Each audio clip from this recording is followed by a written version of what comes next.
جو کچھ عاشورہ میں ہوا، عشق کی تفسیر کے سوا اسے کچھ نہیں کہا جا سکتا،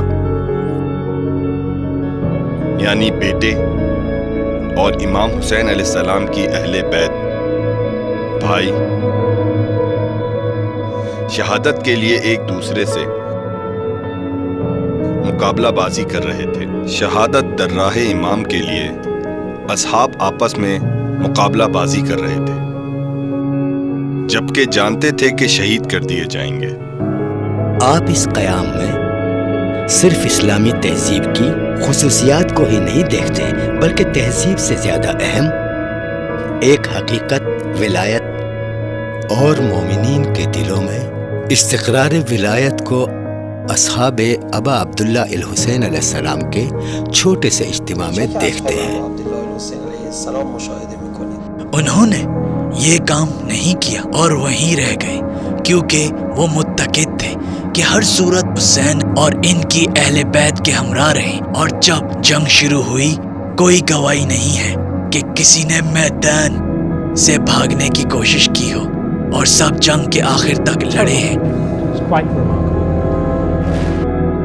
حضرت زینب سلام اللہ علیہ اپنے خیمے میں واپس چلی جاتی ہے، اور جب ان کی آنکھوں میں آنسو اکٹھے ہو چکے تھے لب خندان بھائی کی طرف دیکھتی ہیں۔ امام علیہ السلام فرماتے ہیں، اے میری بہن، جب سے مدینے سے چلے ہیں میں نے تمہیں مسکراتے ہوئے نہیں دیکھا، اب آپ کے اس لب خند کا سبب کیا ہے؟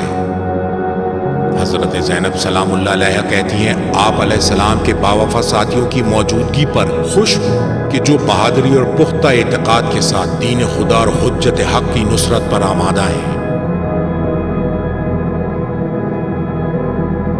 حضرت زینب سلام اللہ علیہ کی خدا محوری ایک ایسا عنصر ہے جو اس واقعے میں بہت معاون ہے۔ پھر ولایت کو مرکز قرار دینا قابل ذکر ہے، کیونکہ حضرت زینب علیہ السلام کے انتخاب اور فیصلوں کا معیار امام حسین علیہ السلام کی ذات ہے۔ اس لیے نہیں کہ بھائی ہیں، بلکہ اس لیے کہ وقت کے امام ہیں۔ اگر وہ وہاں گواہ نہیں ہوتی، اگر وہ حسین کے پیغام کی تشبیر نہ کرتی، تو کون ہمیں کربلا کے واقعات کا بتاتا؟ ایسے لوگ خود بھی اچھی زندگی گزارتے ہیں اور اپنے آس پاس کے لوگوں کی زندگی کو بھی خوبصورت بنا دیتے ہیں۔ اسی اثار کو وہ دوسروں تک بھی منتقل کر سکتے ہیں تاکہ وہ بھی دوسروں کے لیے منشائے خیر و برکت بن جائیں۔ 61 ہجری 10 محرم کا دن آ گیا۔ صبح کا سورج طلوع ہوتا ہے۔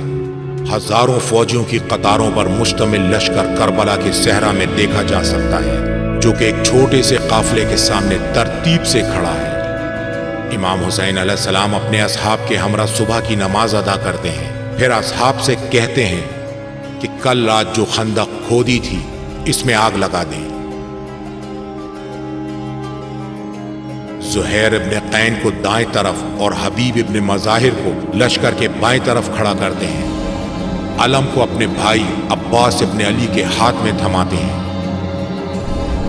انہوں نے اپنے لیے جو منصوبہ بندی کی وہ دفاعی تھی، اور اس لیے کہ ممکنہ حد تک اسے کامیاب اور مؤثر بنائیں، اپنے کم ترین انصار کی تعداد کو مد نظر رکھتے ہوئے انہوں نے میدان جنگ کو محدود رکھا۔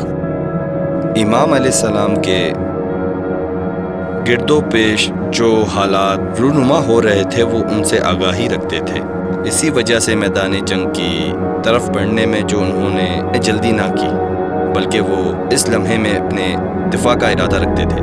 امام علیہ السلام ہرگز بھی جنگ شروع کرنے والے نہیں تھے، وہ اپنی اہل بیت، خواتین، بچوں اور مردوں کا دفاع کر رہے تھے، بلکہ وہ گریہ کر رہے تھے اور دشمن کی طرف رخ کر کے فرمایا، میں تم لوگوں پر گریہ کر رہا ہوں کہ میری وجہ سے تم لوگ جہنم میں جاؤ گے۔ امام حسین علیہ السلام اور رسول خدا صلی اللہ علیہ وآلہ وسلم کی شخصیت کے صحیح اور حقیقی وارث تھے۔ خداوند تعالیٰ نے ان کی تعریف میں فرمایا، ہم نے آپ کو سارے جہانوں کے لیے رحمت بنا کر بھیجا۔ اچانک خیموں کے پیچھے آگ کے ہلال کو دیکھنے سے ابن سعد متعجب ہوا۔ وہ جان گیا کہ اب امام علیہ السلام کے خیموں سے قریب نہیں ہوا جا سکتا اور نہ ہی انہیں محاصرہ کیا جا سکتا ہے۔ شمر غصے سے چیختا ہے، اے حسین،